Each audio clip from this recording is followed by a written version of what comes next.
Alright, hello everyone. Thank you. My name is Jason, and I've been compared extensively to Sheldon Cooper. Personally, I don't see it.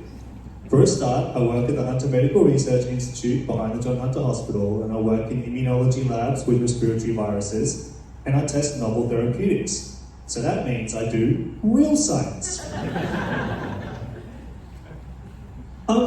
So I personally think that I've actually got something more in common with Anthony Kiedis, the front man of the Red Hot Chili Peppers. You see, in my research, I get to also experiment extensively with drugs. Even though I'm an immunologist though, I'm less interested in what goes in your arm. I'm more interested in what I can get up my nose. Yep, I work with nasal sprays. So for a few years I've been working with this Melbourne-based company, ENA Respiratory. The concept is, you squirt this on your face, suck it up your nose, a couple times a week, a few days apart, and you're protected from a broad range of respiratory viruses. In fact, after some phase 2 clinical trials started that were very successful, this received a big cash injection from the US to move on developing this as a dry powder formulation so it can be stockpiled. So that means the US is now spending large sums of money on stockpiles of white powder drugs that go up your nose. Me gusta. Obviously, that's not what I'm talking about. This drug actually works by stimulating your innate immune system to make you naturally more resistant to infection. I knew I'd do it. The innate immune system is obviously very difficult to understand, right? And to convey to a large, broad audience. So, we need an analogy. No, I'm not going to do this song. Right, but in this analogy, your innate immune system is analogous to the Night's Watch, right? It's your second line of defense. Your first line of defense against infection are those physical barriers between you and the outside world. So it's like the ice wall from Game of Thrones. It protects the good folk of the Seven Kingdoms from all those wildlings, mammoths, giants, all the rest of it, right? It's everything that operates in, on, and around that wall to protect you. So, yeah, it's a Night's Watch.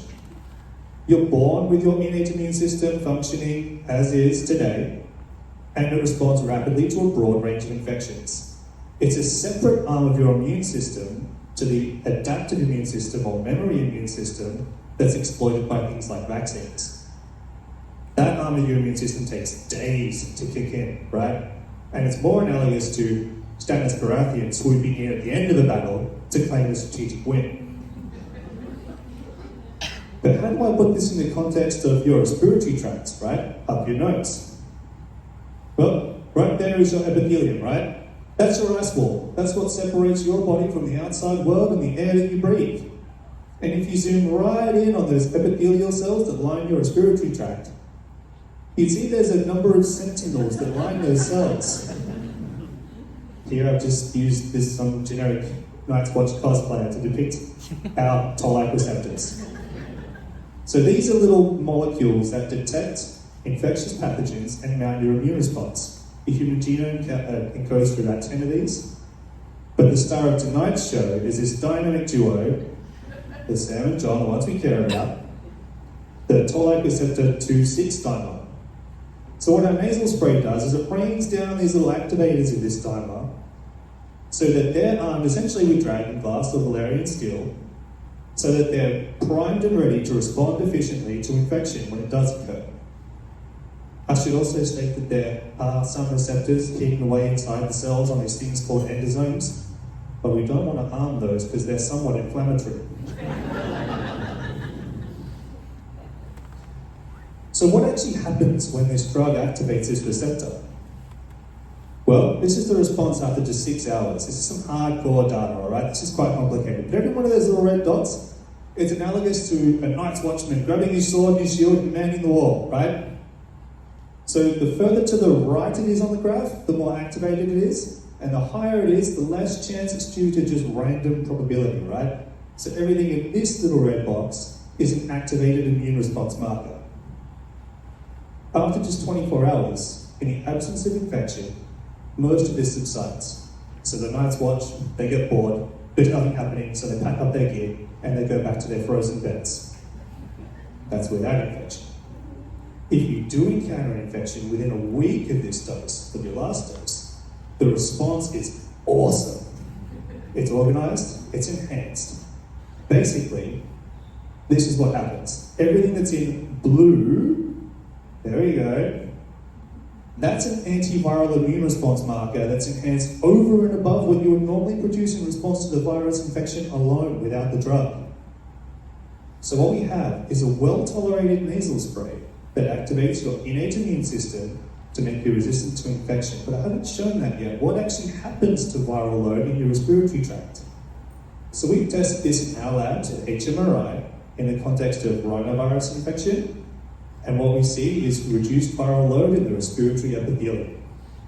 Our collaborators down in Melbourne at the Peter Doherty Institute, they tested this in the context of influenza infection, and again, reduced viral load in the respiratory tract.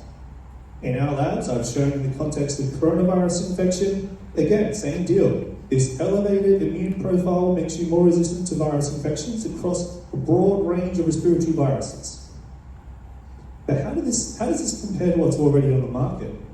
We've got pretty good antivirals, vaccines against a number of respiratory viruses, including COVID-19, right?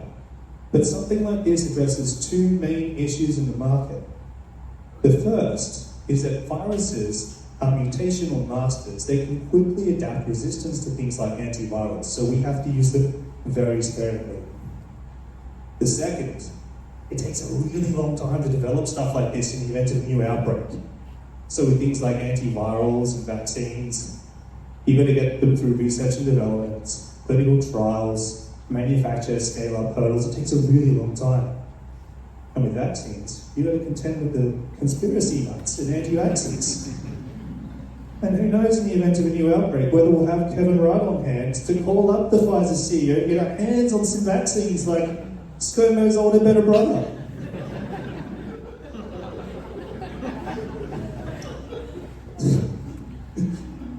On vaccines, we've got some pretty good vaccines against COVID-19, against seasonal influenza and RSV, respiratory syncytial virus.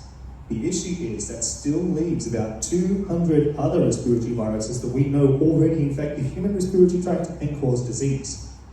And it also doesn't take into consideration this guy, the pangolin. He's pretty cute, right? Gives me Pokemon vibes. I look at this and I see Sandshrew or Sandslash. Here's some of his endearing features. Unfortunately, he's also heavily implicated in the emergence of the novel coronavirus strain, SARS-CoV-2, that plunged us into this half-decade pandemic. It's thought that he cooked up some of those necessary mutations to jump that species gap in that big schnoz of his that comprises 90% of his face. Given that sizable nose, though, it also means that during the novel outbreak, he also probably suffers greatly.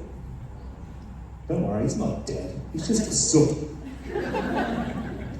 But thanks to the pangolin and other weirdos like him, we've already experienced 3 novel coronavirus outbreaks in a little over 2 decades, right? So unfortunately, COVID-19 is likely not going to be the last pandemic that we'll witness in our lifetime. And the PhD student that I stole this off hasn't included influenza on this. There's even more going on than what's displayed, right? Now there's this pool of viruses that exist in the animal kingdom just waiting for their pangolin prince to carry them forth into the realms of human infection. But when that happens, who's going to be the spreader? Not the pangolin. Here is our new viral-infested bacterial respiratory disease. This little guy's the future nemesis of disease control. Probably the reason Dan Andrews failed in Victoria. And speaking of lockdowns, it does make sense to limit our movement and contact as much as possible if we're the spreaders, right? But let me tell you about my lockdown. I was lucky enough to secure a mortgage for a house. Awesome, right? Only issue was, this was my house. So I got to experience lockdown living with my in-laws. With no escape. They're good people, but there's only so much Big Bang Theory that a scientist can sit through.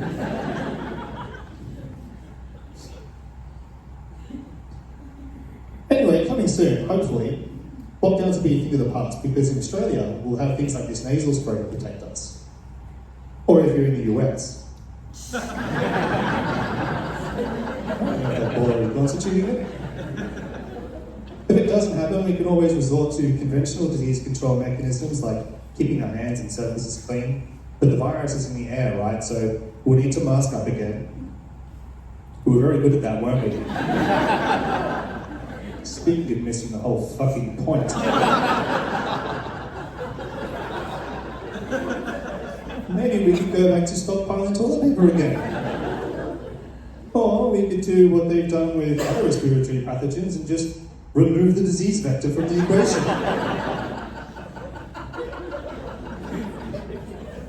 Anyway, my house is built now, so moving on.